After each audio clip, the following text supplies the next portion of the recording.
Hi అండి, welcome to my channel.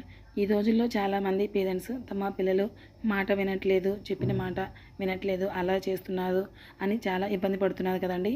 అలాంటి వాళ్ళ కోసం ఒక చిన్న రెమెడీ అండి. లక్ష్మీ నరసింహస్వామి స్తోత్రం అండి. అంటే ఇప్పుడు మనకి లలిత సహస్రనామ స్తోత్రం, విష్ణు సహస్రనామ స్తోత్రం అయితే ఎలా ఉన్నాయో అలాగే లక్ష్మీ నరసింహస్వామి సహస్రనామ స్తోత్రం కూడా ఉందండి. యూట్యూబ్లో సెర్చ్ చేయండి. ఈ సహస్రనామం అనేది ప్రతిరోజు చదువుకుంటా మనం పిల్లలకి ఈ బూది అనేది బొట్టు పెడితే క్రమక్రమంగా వాళ్ళలో మార్పు అయితే వస్తుందండి. అంటే ఏ మార్పు కూడా వెంటనే అయితే వచ్చేదండి. కనీసం 3 months అన్నా చదవాలండి. పిల్లల చదవాల్సిన అవసరం లేదండి, పేరెంట్స్ అయినా చదవచ్చండి.